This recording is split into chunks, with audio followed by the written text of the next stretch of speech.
Tonight on the Daily Debrief, a battle in court mid-trial, a judge's decision on whether or not to halt the case against a Florida man accused of throwing his daughter over a bridge. Plus, Doctor, is it your opinion that blunt impacts explain all of the injury that you see? Yes. prosecution experts reveal how a 3-year-old little girl died at the hands of her babysitter. Also, we bring you the latest details in the college admission scandal. Find out what the wealthy parents of these students are doing to prepare for possible prison time.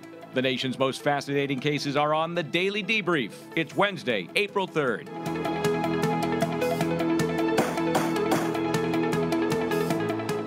And good evening, everybody. I'm Michael Bryant in for Aaron tonight. Well, several parents involved in the college admission scandal appeared in federal court today in relation to the allegations that they paid for their children to get into elite colleges and universities. Rachel Stockman has the latest details.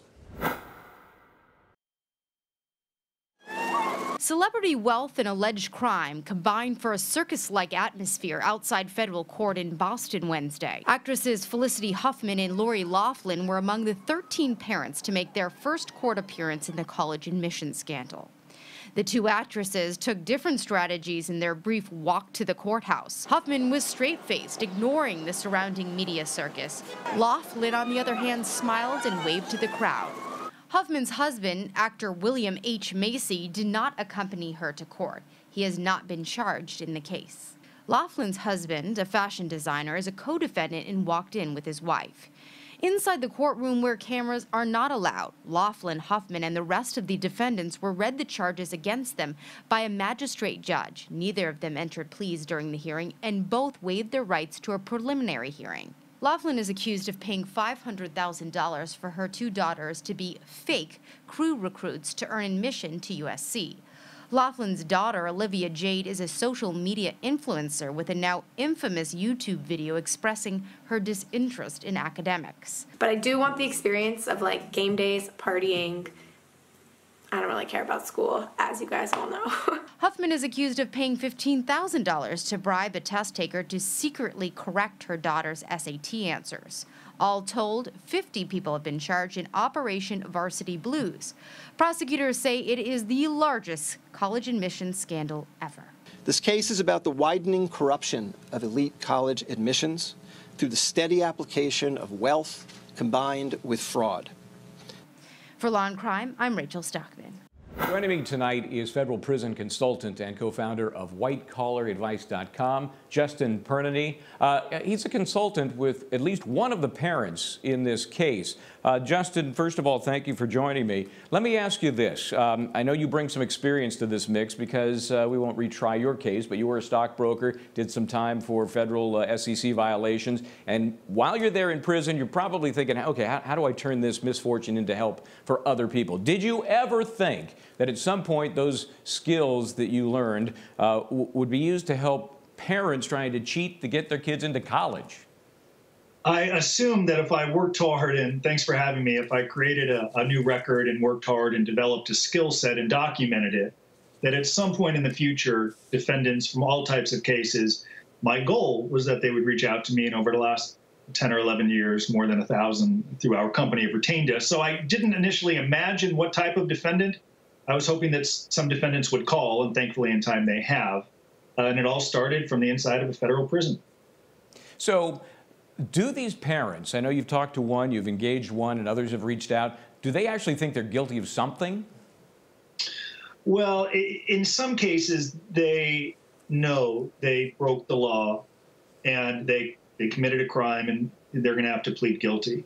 The question of whether it should be civil or criminal or should it be prosecuted to this extent is a different question, okay? But the question of, and for some of them have acknowledged, I made bad decisions, I was trying to help my children, I didn't fully understand how my choices would influence their life, my life, I'm trying to help them to understand there are victims. If their goal is the shortest possible prison sentence, they've got to identify and focus on the victims. So everything is going through their mind, and it frankly begins with asking them, well, what is success for you? And it's trying to get the shortest possible prison sentence. And if they did it, that means you got to own it, and you got to talk about it and say you'll never do it again. Can you give me a clue what the allegations might be against the one client that has engaged you? I prefer, due to the attorney-client, I can't. I don't remember the consultant-client privilege, so I thought I would just ask. Yeah, obviously, you don't have to tell me. in this case, many times I'm actually retained through the law firm, so I have that same level of privilege. I can say to you, this client is no different than any other defendant or any different than any of the 1,000 white-collar crime clients we've had over the last 11 years. They made decisions without considering how it would influence their life and their victims. And as a result of that short-sightedness or shallowness or short-term greed, they are enduring consequences that will frankly be a lifelong stigma, regardless of how long they may serve in prison. And many of them are going to prison. It's a lifelong consequence, and they're living through it 24 hours a day. They may be in beautiful homes and free. They're not free. They're already in prison. They're just not getting credit for it. So 50 people were indicted. 33 of them were parents. What do you think is the message this is sending to others who might be going through this college process? You know, is it all, you know, nothing, all holds barred, don't do anything, you can do whatever you want to get a kid in, or what? No, I don't think it's that way. I think it's bringing light to some topics that frankly have to be covered. For example, if a parent donates $5 million to have their student, they donate $5 million to a university to build a building. I know some people in this case could rationalize what they did is frankly no different from what I did. I have to explain to them why it is measurably different. If they donate $5 million to build a building, every student in that university will benefit. So I think it's bringing a lot of important conversations. I've been interviewed about NCAA athletes. I was a baseball player at USC. Should athletes Let me be ask you paid? this, Justin. I'm going to have to let you go. Yes. Let me ask you this. Yes or no, Yes. plea negotiations underway or not? Oh, for sure. It wouldn't surprise me if defendants returned from Boston with plea agreements already signed, and they will be the ones that get the most favorable sentence. Thank you, Justin. I've got to let you go. I appreciate your time, though. Thank you for joining me on the debrief. Thank you very much. You bet. Well, trial continues in Florida. The courtroom there, arguments going on back and forth of whether the Florida man accused of killing his daughter is fit to stand trial. Jonchuck accused of murdering Phoebe Jonchuck by releasing her into Tampa Bay. And the question is whether the defendant is legally insane or whether he can be held criminally responsible. Prosecutors are trying him on charges of first-degree murder, aggravated assault with a deadly weapon, and aggravated fleeing and eluding officers. Yesterday, Jonchuck's defense team said they were concerned about his mental state and said he had been hallucinating and confused about happenings in court. A court-appointed doctor who previously determined Jonchuck competent to stand trial did so once again yesterday, and then a second doctor today told the court that he also believes Jonchuck is competent. You tell us what your opinion is regarding Mr. Jonchuck's competence to proceed. He's competent to proceed. I had asked him what he was charged with. He told me first-degree murder. I asked him if he could explain the allegation. He told me that it was alleged that he killed his daughter, Phoebe. I asked how that happened. He said how she passed. He said drowning. And then I asked him how did they connect him to the crime. He said a cop saw me do it. Okay. I'd asked him then the possible penalties. He told me life in prison or not guilty by reason of insanity, and that the death penalty had been taken off the table. Now, here is the defense yesterday telling the judge that they have concerns about Jonchuck's mental state. So he also today has been displaying inappropriate laughter, which is a symptom that we have come to recognize sometimes when he does appear to be losing touch.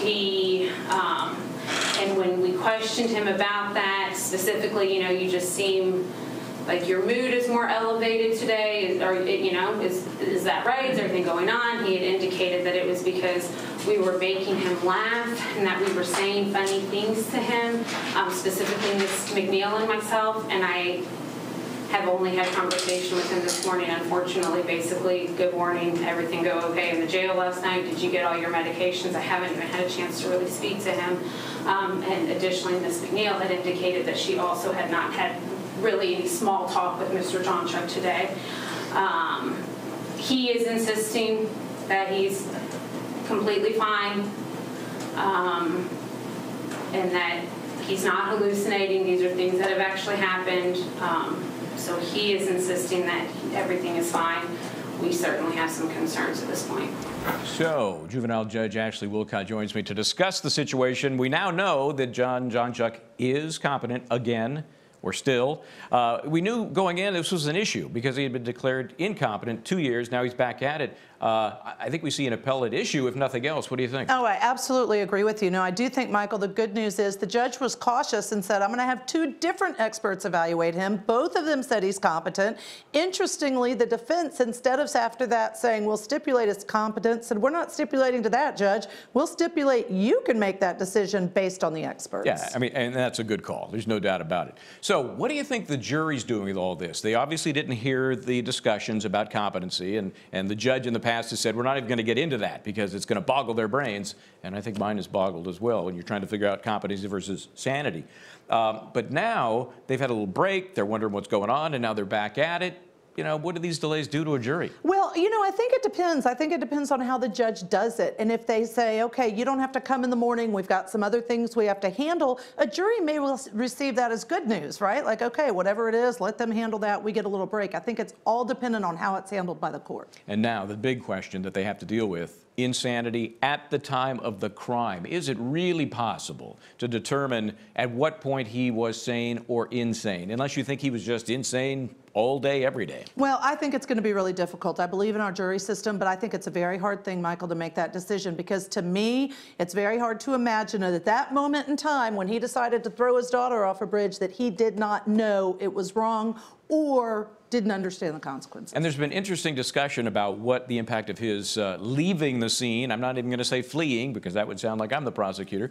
But there's some suggestion that the fact he left and he led the police on a bit of a chase, maybe that suggests he knew what he was doing was wrong. The other side says, well, hey, he needed to kill himself to fulfill this prophecy that he had, that the daughter and he both had to die. So he turned his car around. He's driving back toward the police. He had a death wish. Right. I think they're both good arguments. And that's why I think the jury, it's really going to come down to them to decide which one was it, insane or more manipulative in nature. Are you leaning any way at this point? You know what, I got to tell you, I don't know that I see the evidence yet to believe he was insane. I'm going to say that. Okay, and it would be a rare finding. It doesn't happen all that often. Absolutely. Thank you, Judge, and we will talk again in just a few moments. Well, coming up, House Democrats unleash their legal maneuver in order to ensure a copy of the full Mueller report. They want to find out if it's released. A babysitter on trial charged with murder, manslaughter, and child endangerment. Testimony today from prosecutors, medical experts painting a gruesome picture of the victim's injuries. Will it convince a jury to convict the defendant? That after this break.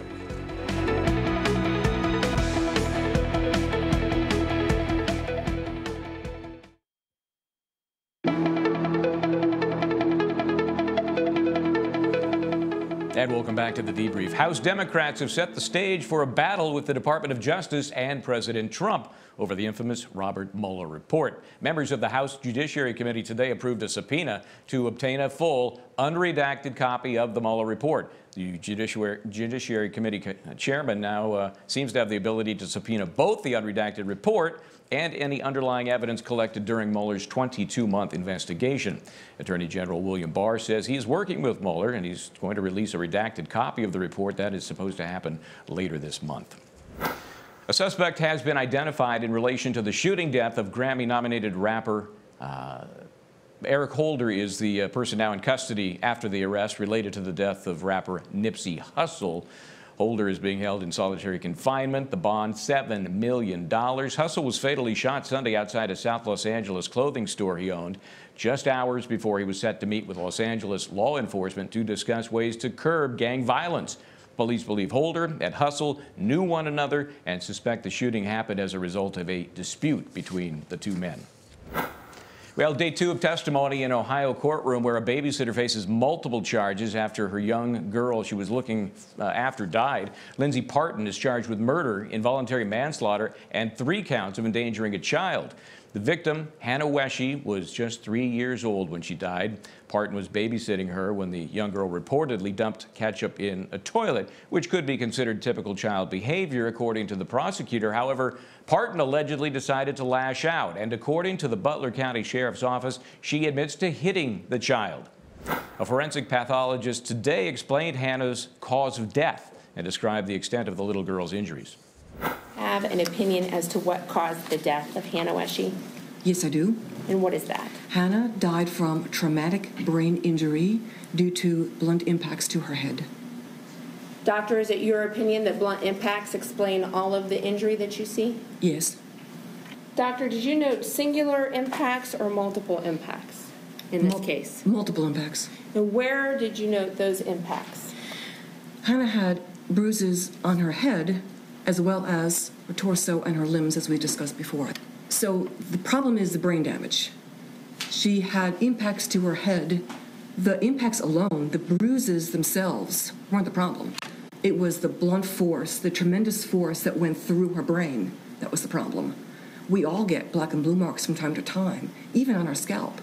Those individual bruises themselves don't cause any damage in healthy people. It's the force that caused those bruises, that caused the damage to the brain itself, is what killed her. The pathologist testified on behalf of the state and said Hannah's head injuries were severe enough to imply that any physical action taken against her was significant and not due to a small fall or everyday accident. On cross-exam, Part's defense team hammered the radiologist about the timeline of Hannah's injuries and witness statements versus the medical records. Trauma is going to be certainly the most common cause, and not only in the pediatric population, but it's going to be more significant trauma. We see kids fall all the time, and typically we don't see subdural hemorrhage from trauma that occurs on an everyday basis. When I see a young child come in with subdural hemorrhage, the first big thing I think about is abusive head trauma, abusive head injury. Certainly, if you told me this kid was hit by a car, I would be like, yep, this pedestrian hit by motor vehicle.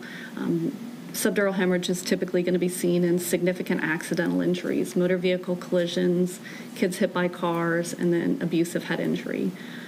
Not typically seen in small kind of garden variety falls. Even kids who fall out of two-story windows sort of have a different pattern of injury. Now, as mentioned, cross-examination, the defense team hammered away at the radiologist about the timeline because there's a discrepancy between the witness statements and the medical records. To look at the whole picture. All right, you have to look at the whole picture, which would include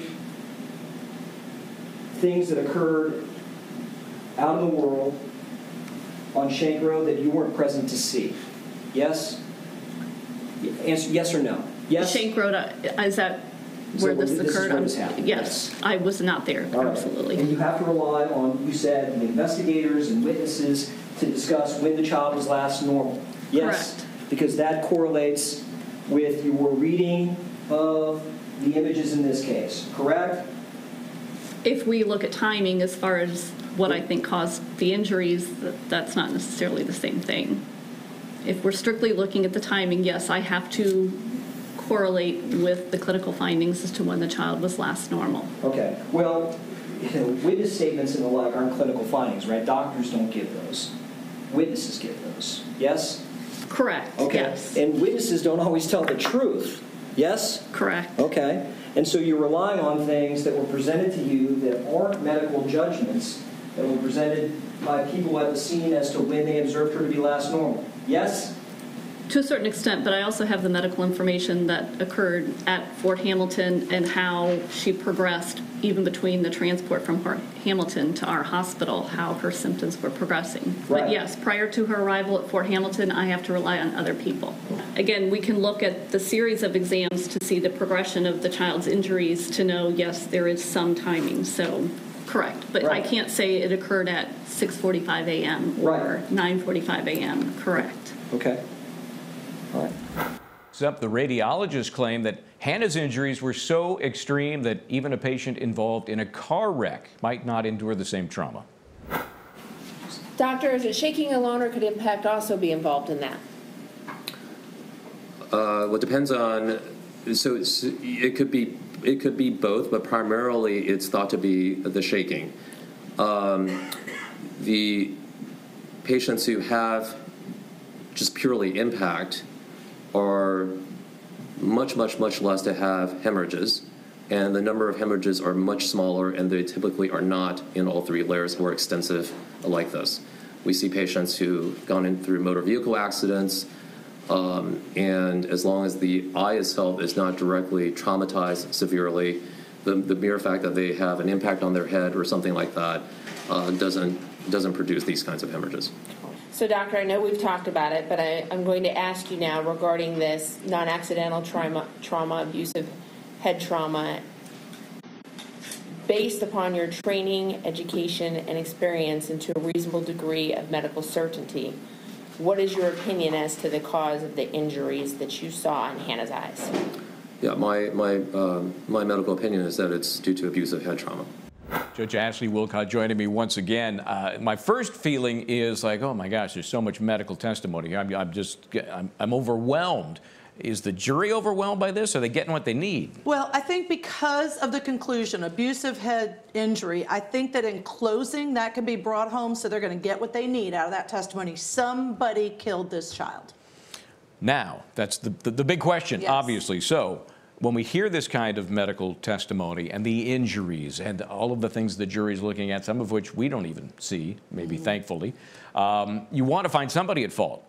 But has the prosecution proved that Lindsay Partin is the one who did this? Well, I think right now they haven't beyond a reasonable doubt. I struggle because of the testimony and the information that, number one, she says the day before the child died, the child had fallen and hit her head, although it wouldn't have been hard enough to cause this injury. And then number two, they even say that the father was shaking the baby and then said no, EMT changed it to not shaking but nudging the baby, trying to wake her up, or get her responsive. I just think there's potentially reasonable doubt in all those things. And I think that is part of the problem for this jury, because they still don't know what happened in a timeline. Remember, the father took the child to the babysitter, kind of cloaked in a blanket, and the hoodie pulled up, and it was moments later, relatively speaking, that she passed out.